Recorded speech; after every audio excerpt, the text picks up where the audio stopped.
Je suis votre professeur de français et je m'appelle Ramdani Chérif. Je suis content de finir le programme de 4e année avec vous.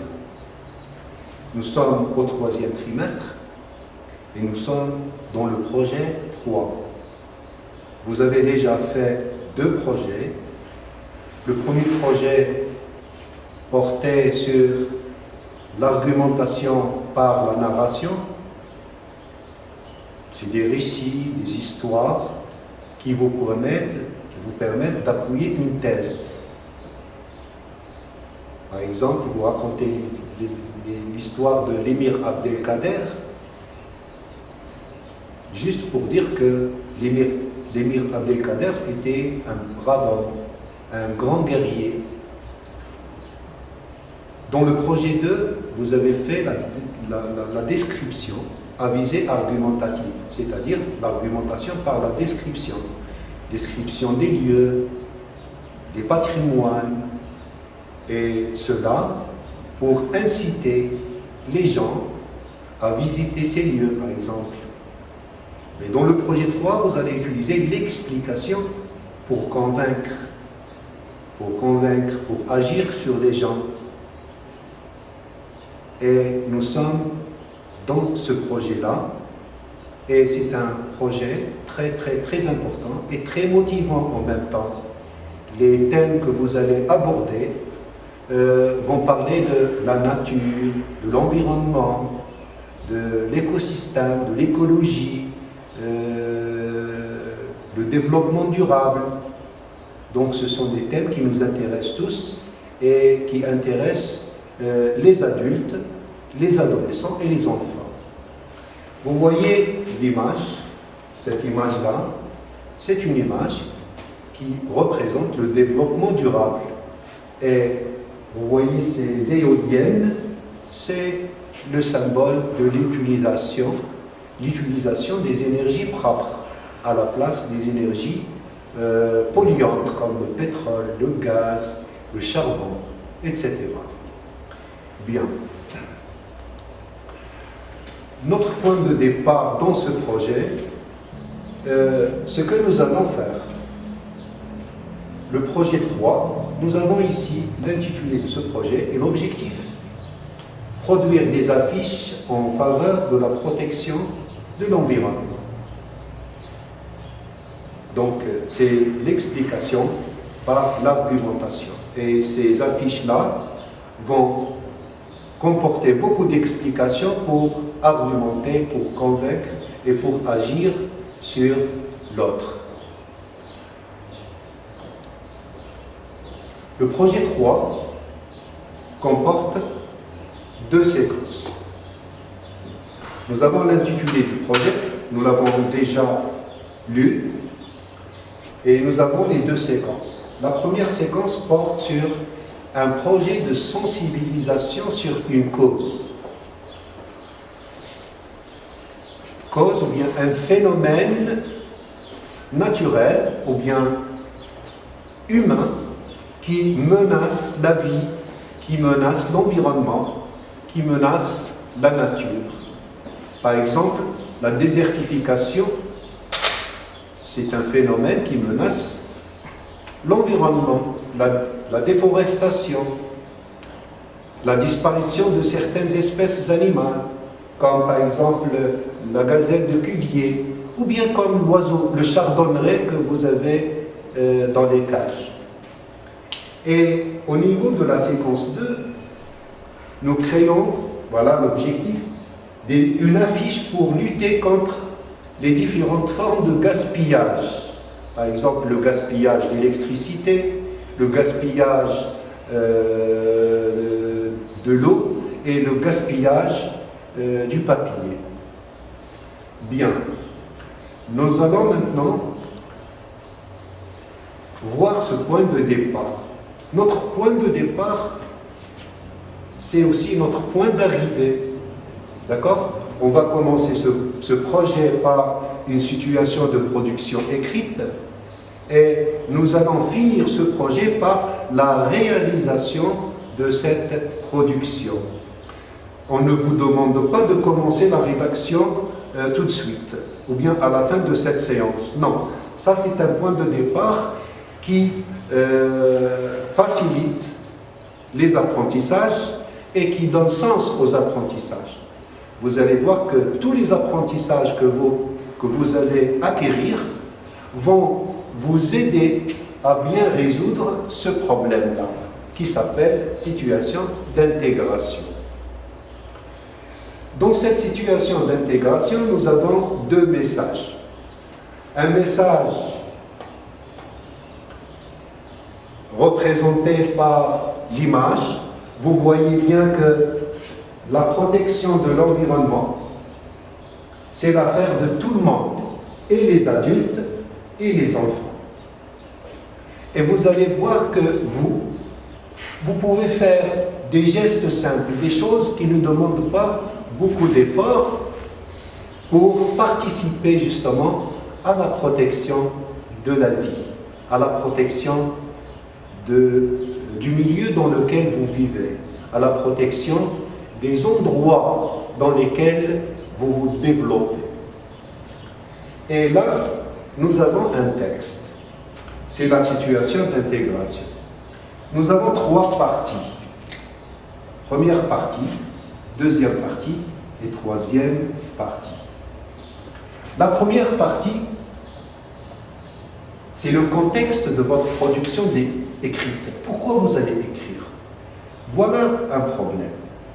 Chez toi, tes frères et sœurs gaspillent inconsciemment l'électricité, l'eau, le papier, etc. Tu voudrais les sensibiliser sur l'importance d'agir en éco-citoyen.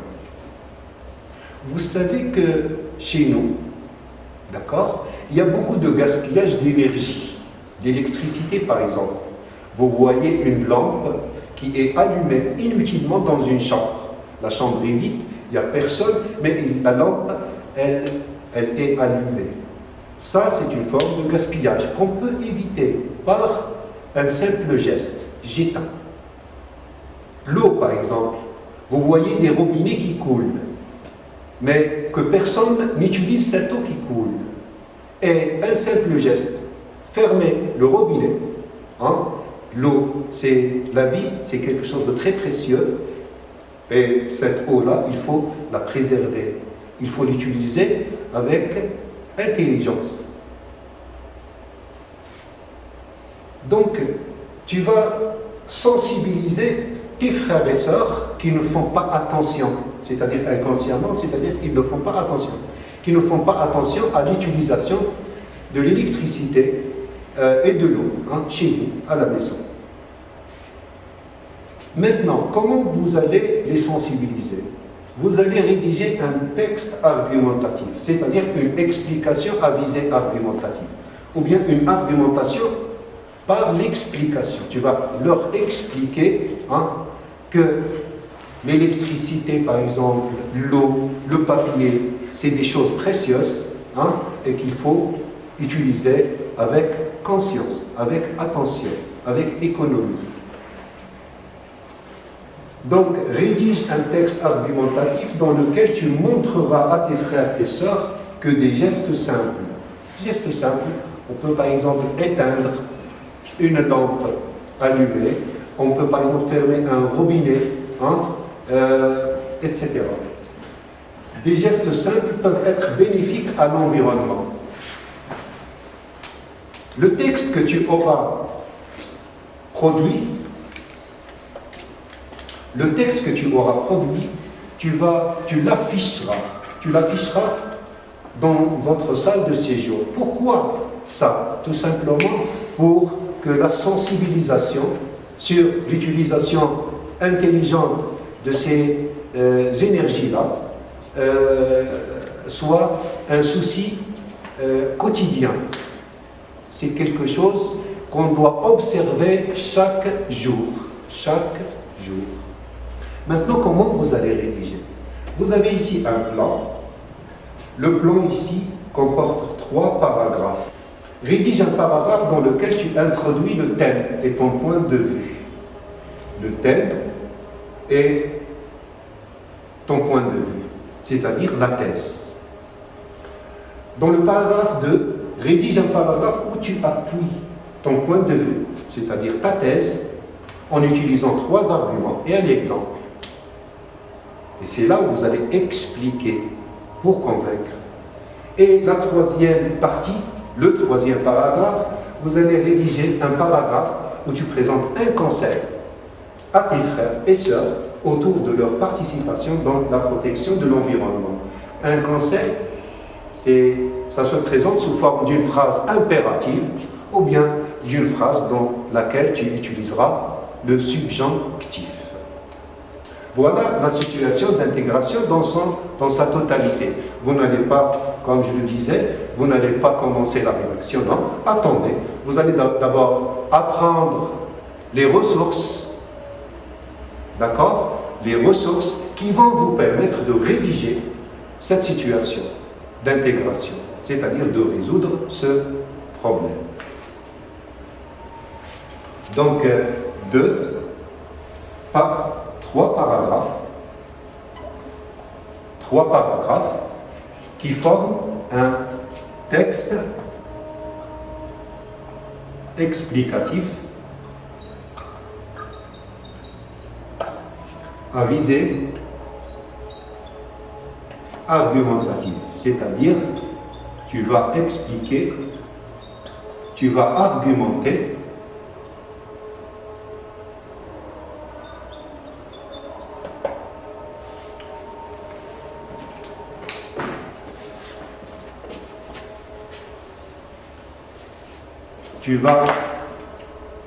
à visée argumentative.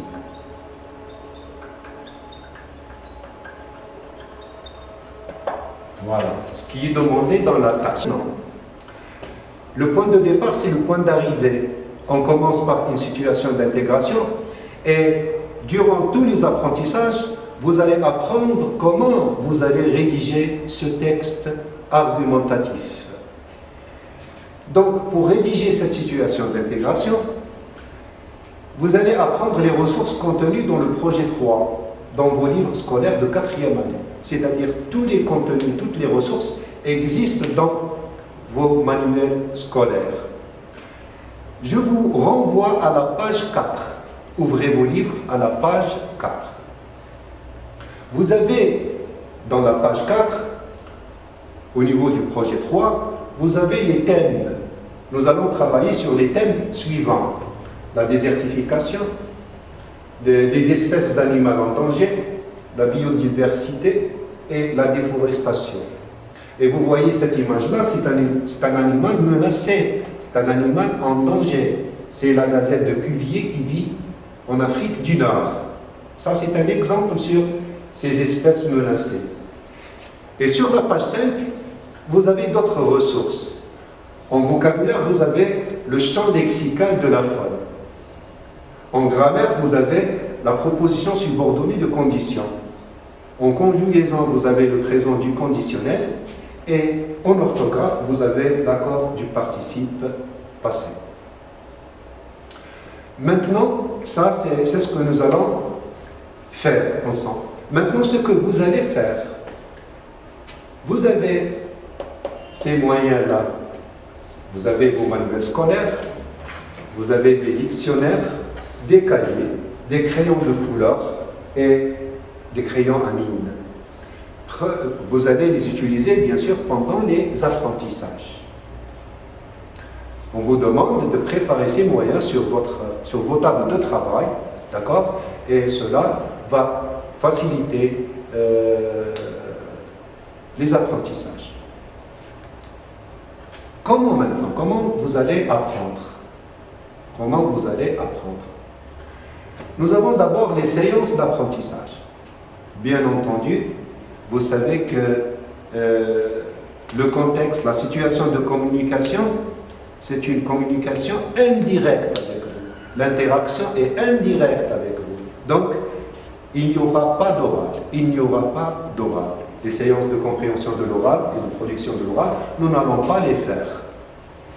Mais nous allons faire les autres séances, la compréhension de l'écrit, la grammaire, le vocabulaire, la conjugaison, la préparation de l'écrit, la production de l'écrit, etc. Nous avons gardé les supports textuels parce qu'ils sont très importants et ça parle, tous ces textes parlent justement de l'environnement. Il y a une remarque à faire, des séances, bien des activités d'orthographe seront présentées dans les séances de compréhension de l'écrit, de vocabulaire et de grammaire. C'est-à-dire que la séance d'orthographe, vous n'allez pas la voir comme vous aviez l'habitude de faire ça en classe, une séance indépendante. Non, nous allons prendre les contenus de ces séances d'orthographe et nous allons les présenter sous forme d'activité dans les séances de compréhension de vocabulaire et de grammaire. Cela va nous aider, bien sûr, de gagner beaucoup de temps. Maintenant, comment vont se présenter les activités? Tous les apprentissages seront présentés sous forme d'activités, c'est-à-dire vous allez beaucoup faire, vous allez faire ces activités. Et moi, votre professeur, je vais vous expliquer en peu de mots, ce que vous allez faire et jusqu'à la fin du projet 3. Chaque activité est introduite par un objectif, l'objectif de l'activité, ce n'est pas de la séance, l'objectif de l'activité. Une consigne qui vous demande ce que vous allez faire. On vous demande de souligner, de relever, d'identifier, de compléter tout ça. Les moyens à utiliser, manuel scolaire, crayon de couleur par exemple. La durée de l'activité, 10, 8 minutes, 10 minutes, 5 minutes, et ainsi de suite. En 3, chaque activité réalisée sera suivie d'une correction, d'un corrigé. Vous faites l'activité, je vous accorde le temps de réfléchir et de réaliser l'activité, mais à la fin, vous allez voir la correction de cette activité, ou bien de l'activité. Cela vous permet de vous auto-évaluer, c'est-à-dire vous allez voir si vous aurez bien fait, ou bien si vous n'aurez pas bien fait. Et vous portez bien sûr les corrections sur vos cahiers. Enfin, la 4e, la dernière activité dans toutes les séances, c'est une activité de mobilisation. C'est-à-dire ici, mobilisation, c'est écriture, production. Par exemple, vous apprenez l'expression du but, vous allez utiliser ces expressions-là dans une ou deux phrases. Et cela va vous permettre de résoudre la situation problème de départ ou bien la situation d'intégration de départ. Donc toutes les séances vont finir par une petite production écrite. Puisque nous sommes dans une situation de communication limitée bien sûr par cette interaction indirecte, permettez-moi de poser des questions à votre place.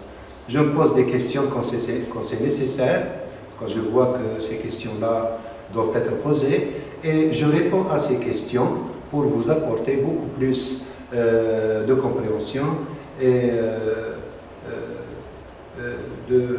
d'interaction avec le sujet de présentation.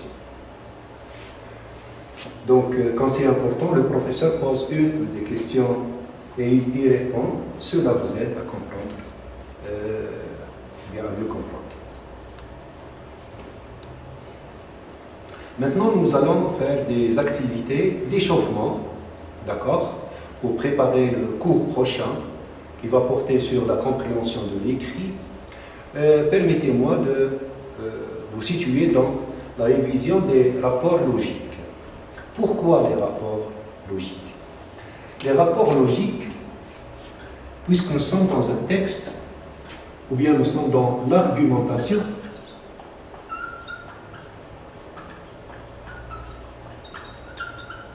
par l'explication.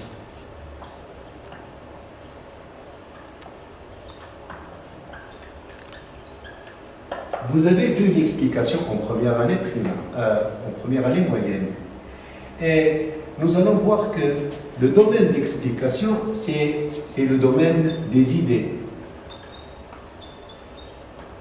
D'accord? Les idées, la différence dans les idées. Vous avez vos idées, j'ai les miennes, il a les siennes. Et le domaine d'idées, c'est un domaine où il y a des rapports ou bien des relations. Des relations. Relations entre les idées ou bien relations entre les phrases, relations entre les paragraphes. C'est pour cette raison-là, je vous ai choisi ce thème-là sur les rapports logiques parce que je vois que c'est important dans l'argumentation, d'une manière générale. Nous allons voir ensemble 3 activités sur les rapports logiques. La première activité, voilà la structure de l'activité dont je vous ai parlé au début de cette séance. Il y a l'objectif. L'objectif, c'est identifier les rapports logiques implicites. Implicites, c'est-à-dire qui ne sont pas exprimés à l'aide d'articulateurs logiques. Le sens, il faut le découvrir dans la relation entre les phrases. Il n'est pas donné à l'aide d'articulateurs, mais c'est une déduction, c'est une compréhension que vous pouvez faire. La consigne, quel est le rapport logique exprimé implicitement, c'est-à-dire sans l'utilisation d'un articulateur, dans chaque couple de phrases. La durée de cette activité est de 10 minutes. Vous avez 10 minutes pour réaliser cette activité. Voilà l'activité. Nous avons combien de couples? 1, 2, 3, 4, 5 couples. Chaque couple est formé de 2 phrases simples. Et les thèmes de ces phrases-là s'insèrent dans la thématique du projet, l'environnement d'une manière générale. L'homme abat les arbres des forêts. Les arbres maintiennent l'équilibre de la nature et de la vie. Vous allez trouver le rapport qui existe entre la phrase 1 et la phrase 2 et l'écrire dans cet encadré. Deuxième couple, beaucoup d'Algériens élèvent des chardonnerets dans les cages. Cette espèce d'oiseau, c'est-à-dire les chardonnerets, risque de disparaître. Il y a un rapport logique entre les 2 phrases. Il faut l'identifier et l'écrire dans le rectangle. Le désert avance. Les populations quittent leurs terres vers les villes. On peut réduire l'utilisation des énergies polluantes. Il existe des énergies propres et renouvelables, comme l'énergie solaire, comme l'énergie éolienne, etc. Dernier couple, on lutte contre les différentes formes de pollution. On sauvera, regardez bien l'indicatif, beaucoup d'espèces animales. On sauvera beaucoup d'espèces animales. Dans ce couple-là, 3 possibilités. Vous avez 3 rapports possibles. 1 et 2 et 3. Maintenant, vous allez vous poser la question suivante. Mais comment se peut-il qu'il existe que 3 rapports possibles, qu'il existe 3 rapports entre ces 2 phrases-là? Tout dépend du contexte dans lequel se trouve cette idée-là. C'est le contexte qui définit le rapport logique à exprimer. Mais nous, nous n'avons pas de contexte d'utilisation, seulement deux phrases. Vous allez me dire, vous allez écrire, vous allez identifier les 3 rapports possibles entre les 2 phrases. Vous avez 10 minutes pour cette activité.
Maintenant, vous allez faire une comparaison entre le travail que vous avez réalisé et la correction qui s'affiche. Comme vous voyez, au niveau de la phrase du couple 1, phrase 1 et 2, il y a un rapport d'opposition. Les hommes abattent les arbres de la forêt. Les arbres maintiennent l'équilibre de la nature et de la vie. Donc c'est l'opposition, c'est un rapport d'opposition. Au niveau du couple 2, c'est un rapport de conséquence. Vous regardez bien la relation entre 1 et 2, 1 et 2, 1 et 2. Le désert avance. Les populations quittent leurs terres vers les villes. C'est une conséquence. Au niveau du couple 4, on peut réduire l'utilisation des énergies polluantes.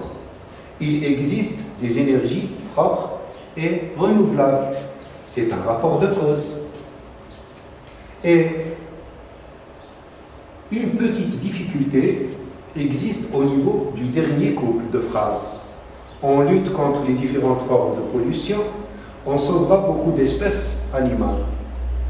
Ici, nous avons trois rapports, on pense à trois rapports possibles. Soit un rapport de conséquence, ou bien un rapport de condition, ou bien un rapport de but. Et comme je vous l'ai déjà dit, c'est le contexte, c'est-à-dire le paragraphe dans lequel existe la phrase qui définit le rapport à choisir. Donc, dans cette situation, dans ce couple-là, trois rapports sont possibles.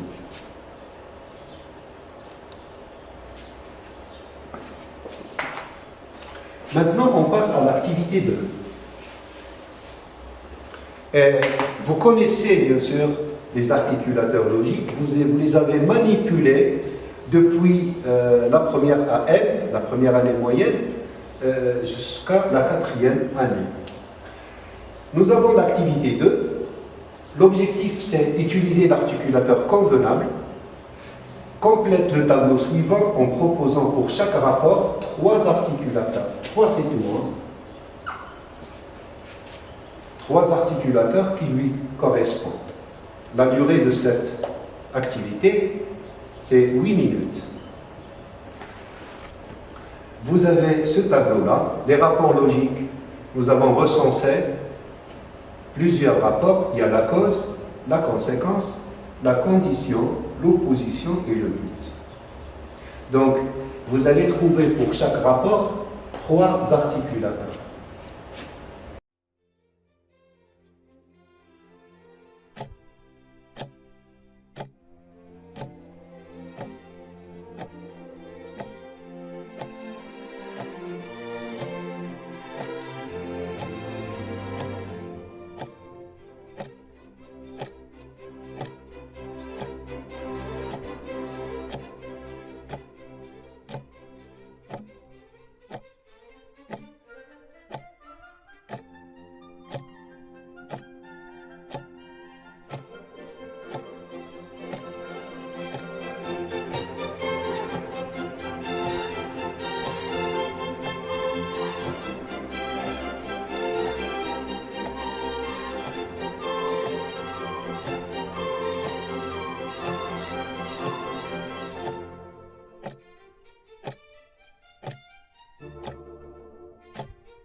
correction. Pour la cause, nous avons fait un choix, et je vous ai choisi parce que, et puisque. Les points de suspension, c'est pour les autres rapports de cause que vous connaissez.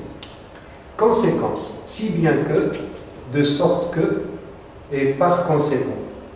Remarquez bien ici, de sorte que quand cette expression est suivie de l'indicatif, d'un verbe à l'indicatif, cette expression exprime la conséquence. Mais, de sorte que, quand cette expression est suivie de subjonctif, c'est le but. Il faut faire attention, il faut identifier le mode du verbe utilisé. S'il est à l'indicatif, c'est la conséquence. S'il est au subjonctif, c'est le but. Condition, le rapport de condition. Il y a si, vous connaissez tous l'utilisation de si, à condition que, qui appelle le subjonctif bien sûr, pourvu que, qui appelle aussi le subjonctif. L'opposition, vous n'avez pas encore abordé l'opposition, peut-être que vous n'avez pas trouvé les articulateurs convenables, vous allez voir l'opposition dans la séquence 1 du projet 3. Comme vous allez voir aussi la condition, la proposition subordonnée de condition, dans la séquence 1, donc l'opposition c'est dans la séquence 2 du projet 3, et la condition c'est dans la séquence 1 du projet 3. Vous allez voir ces articulateurs pendant les apprentissages. Nous avons aussi le rapport. Le dernier rapport, c'est le but. Vous connaissez tous, afin que, pour que, de sorte que, plus le subjonctif. Voilà la correction de l'activité, et vous pouvez faire les corrections si vous en avez besoin. Comme vous le remarquez, il y a un enchaînement entre les activités. En activité 1, nous avons cherché les rapports implicites. En activité 2, nous avons trouvé des articulateurs logiques qui correspondent à chaque rapport. Cause, conséquence, but, opposition et condition. Mais dans l'activité 3 maintenant, nous allons relier ces phrases, les phrases de chaque couple, nous allons les relier à l'aide d'articulateurs logiques convenables. Et l'objectif de l'activité, c'est quelque chose de très important, c'est l'utilisation correcte des rapports logiques. 10 minutes pour cette activité. Nous avons 7 phrases, et vous allez relier entre les propositions de chaque phrase, vous allez mettre un articulateur logique.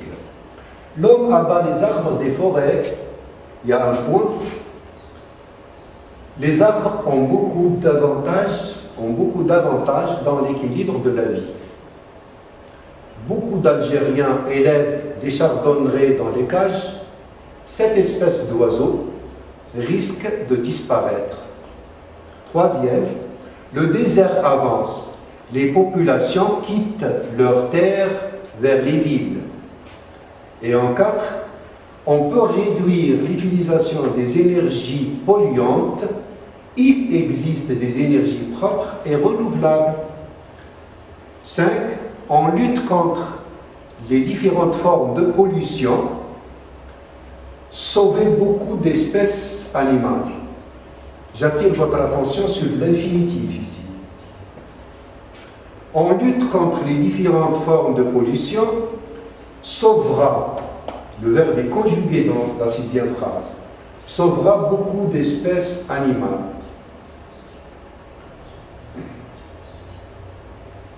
7e phrase, On commence par l'articulateur. On lutte contre les différentes formes de pollution. On sauvera beaucoup d'espèces animales.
Voici la correction de l'exercice ou bien de l'activité. Dans la phrase 1, ce qui va bien avec la phrase, c'est l'articulateur pourtant qui exprime l'opposition, bien la concession. Pour la phrase 2, si bien que, qui exprime la conséquence. Pour la phrase 3, de sorte que, et dans cette phrase, c'est la conséquence. Pour la phrase 4, on peut réduire l'utilisation des énergies polluantes parce qu'il existe des énergies propres et renouvelables. C'est la cause. Pour la phrase 5, afin de, qui exprime le but, et après afin de, on met le verbe à l'infinitif. Pour la phrase 6, on lutte contre les différentes formes de pollution, par conséquent. Dans l'expression elle-même, il y a le rapport, c'est la conséquence. Et pour la phrase 7, il y a si. Si on lutte contre les différentes formes de pollution, on sauvera beaucoup d'espèces animales. Et ça, c'est la condition.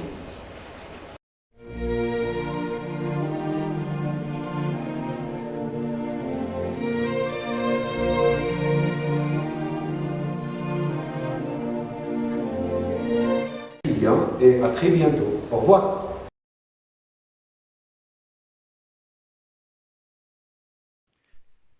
شكرا على المشاهدة. لا تنسوا الاشتراك في القناة، الضغط على الجرس، الإعجاب بالفيديو.